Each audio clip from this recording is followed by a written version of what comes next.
সাংবাদিক সঞ্জয় মুখোপাধ্যায়ের চোখে দেখা বাস্তবতা কিভাবে বইয়ের পাতায় ফুটে উঠেছে সেই অভিজ্ঞতা শেয়ার করলেন সাংবাদিক সঞ্জয় মুখোপাধ্যায়। ৪৯তম বইমেলায় আসার পরে যে অভিজ্ঞতা হচ্ছে তাতে বলা যায় এক কথায় অবর্ণনীয়। কারণ বইমেলা মানেই আবেগ, বইমেলা মানেই বইয়ের সম্ভার তো বটেই, বইমেলা মানেই লেখকদের একেবারে কাছে পাওয়া, সামনে পাওয়া, পাশে পাওয়া।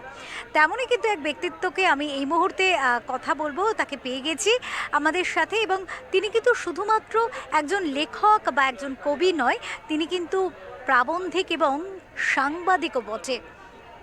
গেস করতে পারছেন কি কার কথা বলছি? চলুন আলাপ করিয়ে নিই। বিশিষ্ট প্রাবন্ধিক, কবি, লেখক এবং সাংবাদিক শ্রী সঞ্জয় মুখোপাধ্যায়। সঞ্জয়বাবু, ওঙ্কার বাংলায় অনেক স্বাগত জানাই, নমস্কার। প্রতি বছরের মতো এবছরও আপনার অনেকগুলি উপহার দিচ্ছেন আপনার তরফ থেকে আপনি আমাদের পাঠকদের। তো এবারে একটু আপনার মুখ থেকে জানতে চাইব যে আপনি এবছরে পাঠকদের জন্য কি উপহারের ঝুলি রেখেছেন? আমার প্রত্যেকবারই গত কয়েক বছর ধরে, প্রত্যেকবার বলবো না, গত কয়েক বছর ধরে অন্তত ৬টা ৭টা বই বেরোয়। আর এবার একটু বেড়ে গেছে, সেটা ১০-১২টা হয়ে গেছে। সর্বশেষ বই যেটা বেরোলো মানে গত ২৩ থেকে মেলা শুরু হওয়ার পর, নীতির ভুলে অর্থনীতি, ওটা আমার ৫৫তম বই। আর এছাড়া এবছর যে বইগুলো বেরিয়েছে তার মধ্যে আমি কয়েকটা নাম বলছি।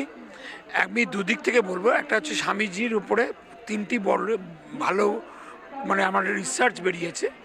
একটি স্বামী বিবেকানন্দ স্বাধীনতা সংগ্রাম, একটি জাতির জীবন গঠনে, জাতীয় জীবন গঠনে স্বামী বিবেকানন্দ, স্বামীজির সোশিও পলিটিক্যাল থিওরি অ্যাকচুয়ালি, আর স্বামীজির জীবন নিয়ে, জীবন ও বাণী নিয়ে একটা বই।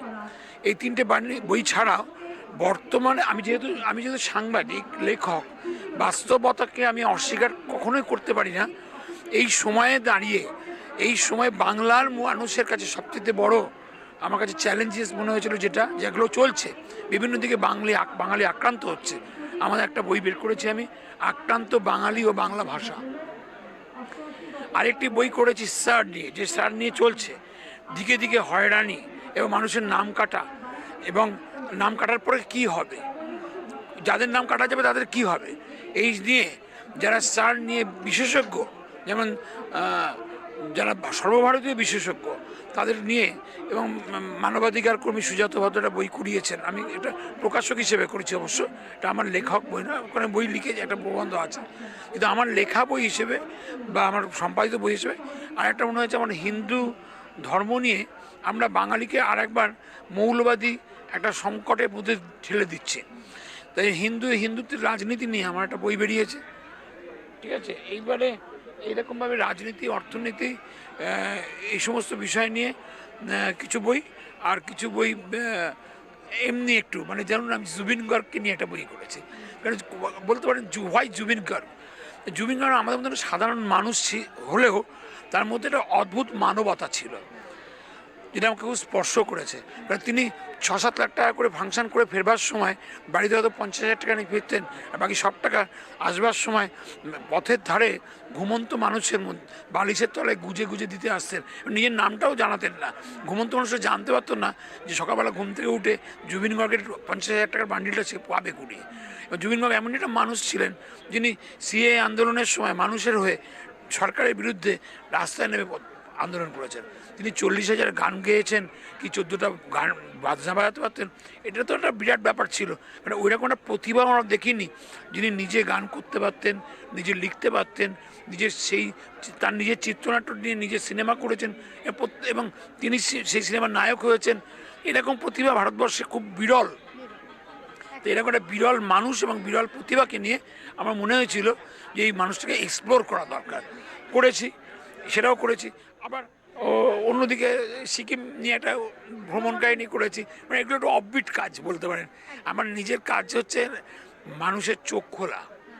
সেদিক থেকে আমি যেগুলো করেছি, আক্রান্ত বাঙালি, হিন্দুত্বের রাজনীতি, বা আমার নীতির ভুলে অর্থনীতির প্রথম কথা কি, কেন এত বেকারি, কেন জিনিসের দাম বাড়ে, কেন এক ধরনের মানুষের হাতে কেবলই টাকা আসছে, আর এক ধরনের মানুষ মধ্যবিত্ত আছে সংকটে, কারণ নিম্ন মধ্যবিত্তের ঋণের জন্যে তাকে বারবার ব্যাংক টাকাটা দেয়, অথচ কোটি কোটিপতি যারা টাকার ব্যাংকেদের মুনাফা তুলে ব্যাংক লোপাট করে দিয়েছে, তাদের কোনো দোষ হয় না, কোনো ক্ষতি হয় তাদের কিছু করে দেয়।